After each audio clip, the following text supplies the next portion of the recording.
Hero Alam হচ্ছে একটা ভণ্ড লোক। ওর কথাবার্তা চালচলন শুনলে আমার মনে হয় ও একটা ভণ্ডা। ওকে মানুষ মারতেছে, মারধর করতেছে, এখানে মারে ওখানে মারে, মায়েরা মুরা চ্যাপটা বানায় ফেলতেছে। ওই দিন দেখলাম যে মানুষ 5-7 জন 8-10 জন মানুষ ইচ্ছে মতো তাকে মারতেছে।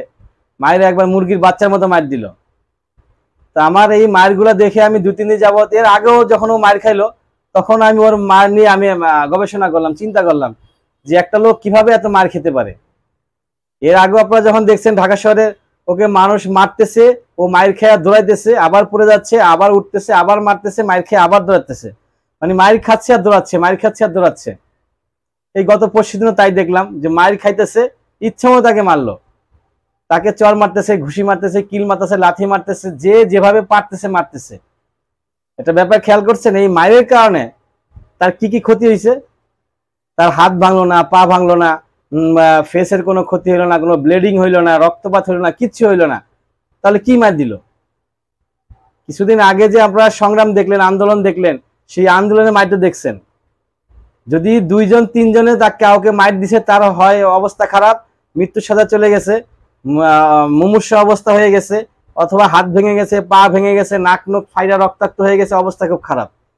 আর হিরো আলম এত এত এত এত মাইর খাইতেছে, অথচ তার কিছুই হয় না। মানে সে সিনেমার হিরো, আসলে সে হিরো, হিরো নাম তার হিরো, আসলে সে হিরো। অর্থাৎ এই মায়ের গুলা সম্পূর্ণ বানোয়াট মায়ের।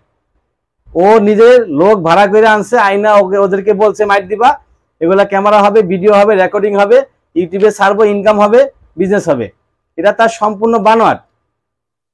মায়ের যেদিন খাইলো, মায়ের খাওয়ার পরপরে সে কি বললো যে বিএনপির লোকেরা আমার মারছে। আবার তারপরে একদিন পরে এসে বললো যে এখানে আওয়ামী লীগও ছিল, বিএনপিও ছিল। 2 দিন পরে হয়তো আবার এসে বলবে যে জাতীয় পার্টি জামাত ইসলামও ছিল। মানে ওর যত সব নাটক, এখানে ও কেস করতে গেল, হচ্ছে মামলা করতে গেল আওয়ামী লীগের বিরুদ্ধে। তাহলে বিএনপির লোকের মারবে কেন?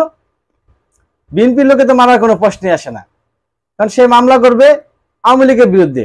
তো এটা তো বিএনপি যারা আছে তাদের খুশি হওয়া উচিত যে বিএনপির বিরুদ্ধে সে মামলা করবে, দুঃখিত আওয়ামী লীগের বিরুদ্ধে সে মামলা করবে, এটা বিএনপির খুশি হওয়া উচিত। অথচ খুশি না হয়ে রাগান্বিত হয়ে তার উপরে মার দিল, তাকে পানিশমেন্ট করলো। এটা তো সম্ভব না, এটা তো হইতে পারে না। তার মানে হিরো আলমের এই কাহিনীগুলো সম্পূর্ণ বানোয়ার। একটা সিনেমা যেরকম হয়, ও ঠিক একইভাবে সিনেমা করতেছে। ও এখানে ইলেকশন করে, ওখানে এটা করে, এখানে সিনেমা করে, এখানে নাটক করে, এখানে মায়ের খায়, মায়ের মুড়ি খায়, কিছুই হয় না তার। মায়ের খাওয়ার পরে যদি একটা লোক বেডে না যায়, বিছানা না যায়, হসপিটালে না যায়, তাহলে সে কি মায়ের খেলো?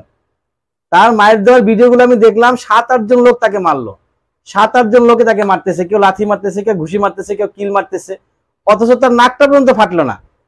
কি মার খেলো? তার মানে এটা সম্পূর্ণ বানোয়াট। হিরো আলমকে আপনারা বিশ্বাস করবেন না। ওর যত কীর্তিকা কাহিনী দেখবেন, যত ধরনের কাণ্ড দেখবেন, সবই বুঝবেন যে বানোয়াট। প্রত্যেকটা জিনিস ও সাজাইয়া বানাইয়া নাটক কইরা মানুষের বিরুদ্ধে শুধু অনর্থক মানুষের বিরুদ্ধে বদনাম কইরা নিজের ভিউ বাড়ানোর ধান্দায় থাকে। ওর কামই হচ্ছে কিভাবে ভিউ বাড়াবে, ইউটিউবে কিভাবে ইমপ্রুভ করা যায়, গ্রো করা যায়, ফেসবুক কিভাবে গ্রো করা যায়, এই ধান্দাই ওর। এই ধান্দার জন্য সে এই নাটকগুলা করে।